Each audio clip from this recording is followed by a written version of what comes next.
ፍትህ አጣው አጭር ኦሮምኛ ልቦለድ ጸሐፊና ተራኪ ወርቁ ፍቃዱ። ታሪኩ እንዲህ ይጀምራል።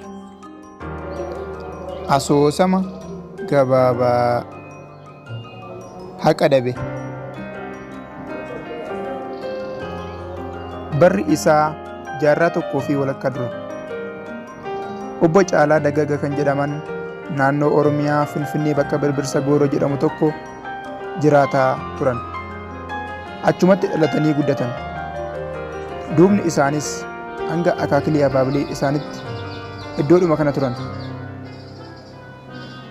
Obbo Ballataa Wakkiluu kan jedhaman garuu iddoo biraa irraa gara naannoo obbo Caalaan jiraatanii dhufan. Godaantota waan ta'aniif iddoo mana jireenyaa iyyuu hin qaban ture. Obbo Caalaanis namicha kanaaf garaa laafee lafa qonnaa isaa irraa iddoo itti mana ijaarratan kenneef.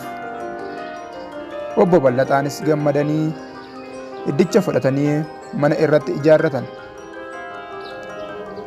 Obbo Caalaan nama safuu, nama duudhaa sabaa isaa beekuu fi nama ga'aa turan. Olloota isaa wajjinis waliigalteen tokkummoomee jiraachaa ture.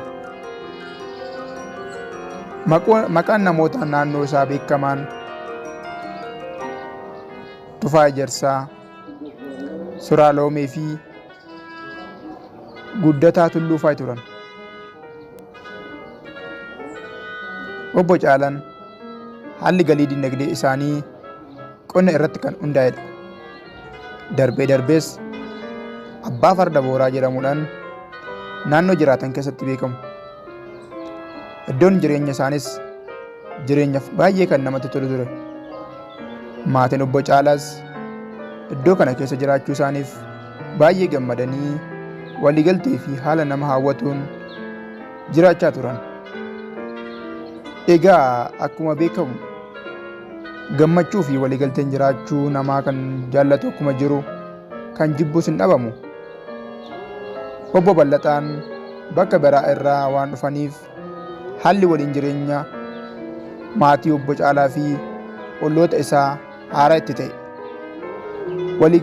Waliigalteen jiraachuu maatii obbo Caalaa fi olloota isaa booressuuf mala dha'uu jalqabe. Kaayyoo fi karoora isaa galmaan ga'achuuf gara qe'ee obbo Caalaa fi olloota isaatti siqee galuun hojii isaa eegale. Akkuma beekamu naannoon mana jireenyaa obbo Caalaa iddoo jireenyaaf mijataa ta'e waan ta'eef obbo Ballataan ittuma fufanii iddoo kana jaallatan. Akkamittiin akka iddoo kana qabachuu akka danda'an mala dha'uu isaa ittuma fufe.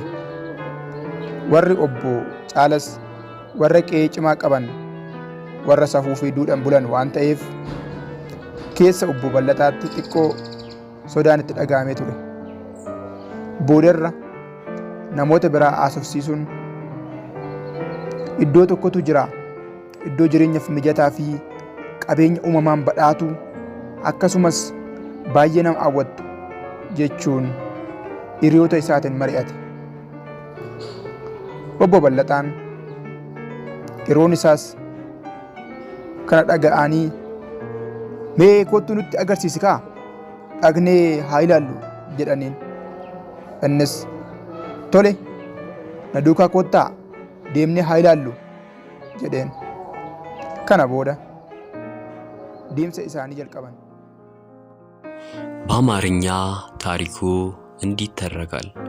በድሮ ጊዜ በአዲስ አበባ ውስጥ ቢርቢርሳ ጎሮ በሚባል አካባቢ ጫላ የተባለ ከቤት ዘመዱ ጋር አያቶቹና ቅድመ አያቶቹ በሚኖሩበት ቦታ እርሻ መሬት ኖሮት በቂ የሆነ ሀብት እንዲሁም ደግሞ የሚያስፈልጉት ነገር ተሟልተውለት ይኖር ነበር። ይህ ሰው ባለው ነገር የረካ በማህበረሰቡ ዘንድ የተመሰከረለት አመለሸጋ ሰው ነበር። ነገር ግን በአንድ ወቅት ስደተኛ ሆኖ ተቸግሮ የሚያስጠልለውን ፈልጎ በለጠ የተባለ ሰው ወደ አካባቢው ይመጣል። ይህን ችግረኛ አይቶ ጫላ ናላስጠልልህ፣ ግባ ወደ ቤቴ፣ መሬትም ልስጥ እረስበት፣ ብላ ጠጣ፣ አትጨነቅ ወገኔ ብሎ ችግሩን ይረዳለታል፣ ችግሩንም ይፈታለታል። ነገር ግን የበለጠ በተሰጠው ነገር አረካ ብሎ ያለው ነገር ሳይበቃው ያለውን ሀብት የጫላን እርሻ መሬት መመኘቱን ቀጠለ። መሬቱን ሲመለከት በማዕድናት የተሞሉ እጅግ የረሰረሰ አፈር መሆኑን ተመለከተና የሀብት የኔ በሆነ እንዴት የኔ ላርገው ብሎ ማውጠንጠን ጀመረ። ይህን ሐሳቡን ይፈጽም ዘንድ ወደ ወዳጆቹ ሄዶ ያማከራቸው ጀመር። ካማከራቸው በኋላ እነርሱም መሬቱን እንየው ብለው ወደ እርሻ መሬቱ ሲመጡ ታሪኩ ይጠናቀቃል። ክፍል 2 ይቀጥላል። መልካም ቆይታ።